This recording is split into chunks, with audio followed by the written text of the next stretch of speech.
Vous êtes à l'écoute de Radio J, nous sommes ensemble encore pendant quelques minutes justement sur cette antenne avec la chronique BD, la diaspora des bulles et ce matin m'accompagnent Auxence de Lyon et Didier Passamonique. Bonjour messieurs. Bonjour. Hello. Et oui, vous êtes tous les deux rédacteurs du site Actua BD, dont vous êtes Didier d'ailleurs le rédacteur en chef, le directeur. Non, le directeur de la rédaction. Le directeur de la rédacteur rédaction. en chef qui est Charles-Louis de Tournai. Excusez-moi, directeur de la rédaction d'Actua BD, dont nous sommes partenaires en tout cas.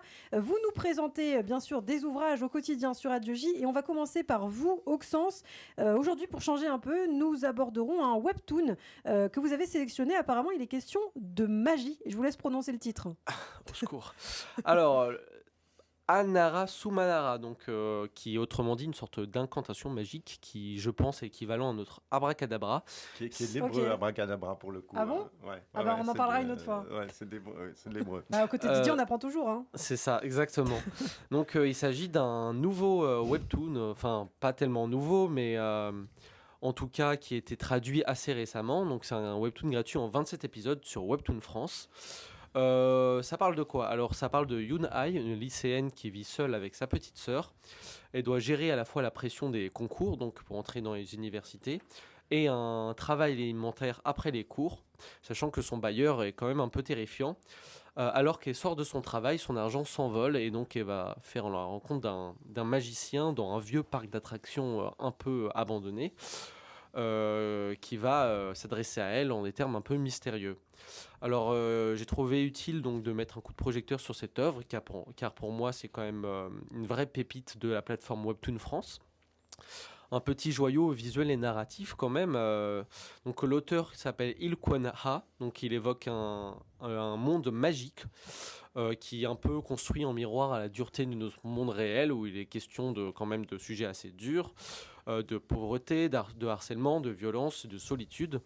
Et dans ce monde-là, donc le jeune magicien que la jeune fille rencontre, pas dénué de charme au demeurant, donc va essayer de la convaincre que tous ses soucis peuvent s'envoler comme par magie.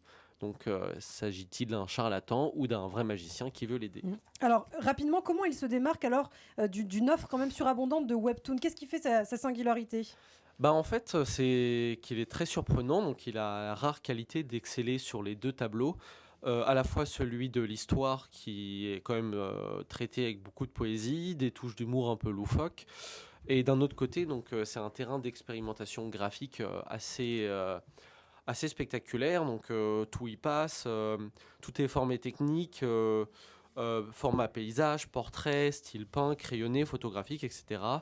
C'est essentiellement en noir et blanc, il y a beaucoup de couleurs, et oui, tout à fait, je conseille. Donc pour moi, c'est un des meilleurs webtoons de la plateforme. Et donc c'est Anara Sumanara par Il Kwon Ha. Donc chez Webtoon France, c'est ça. Après ça, si on n'a pas l'exercice vocal, je ne sais pas comment on doit faire.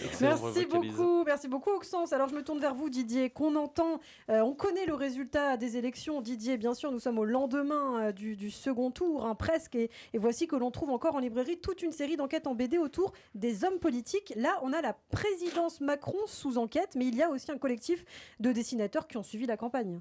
Absolument, et ça sert à faire histoire, Ilana. C'est un travail de mémoire, au fond.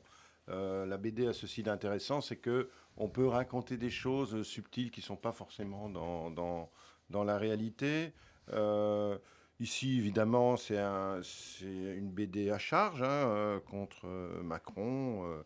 Et ça commence en introduction en disant on a tendance à oublier, mais sans l'affaire Fillon, Emmanuel Macron n'aurait jamais été président de la République. Donc ça permet de resituer les choses. Alors, c'est une publication de Mediapart, donc c'est très à charge, ils sont dans leur rôle. Voilà. Alors, on ne prête qu'aux riches en électeurs. Madame Le Pen et Éric Zemmour ont eu droit chacun à leur bande dessinée à charge aussi. Oui, c'est le jeu démocratique. Et avant eux, Mitterrand, Chirac, Sarkozy, Hollande se sont fait enfermer dans les bulles au point que, lors de ce premier tour, des dessinateurs ont emboîté le pas des candidats. Ça s'est jamais vu. Il y avait Depardieu qui avait fait un film avec Giscard, mais là, ça s'appelle Les Carnets de campagne, ça devrait sortir chez Dargaud, et ça témoigne simplement du statut que la bande dessinée accuse à la société. C'est pas nous, dans la diaspora des bulles, qui diront le contraire. Absolument, elle témoigne, cela dit, d'une époque, d'un air du temps aussi. Effectivement, de Gaulle, qu'est-ce qu'on retient ? On retient Je vous ai compris, Vive le Québec libre. De Kermitterrand, on retient Je suis Dieu. De Chirac, on retient Manger des pommes dans les Guignols. On n'y coupe pas dans cet ouvrage. Il y a ce même type de caricature. Et on pourrait résumer par cette formule, la caricature, c'est ce qui reste des hommes politiques quand on a tout oublié. Eh bien, merci beaucoup Didier Passamonique. La présidence Macron sous enquête par la rédaction de Mediapart, la revue dessinée, et Baptiste Boutier et Bruno Manguiokou, je crois qu'on n'a oublié personne, publié aux éditions Mediapart, la revue dessinée. Eh bien, merci beaucoup Didier Passamonique, merci Auxence, et je vous dis à très bientôt sur Radio J.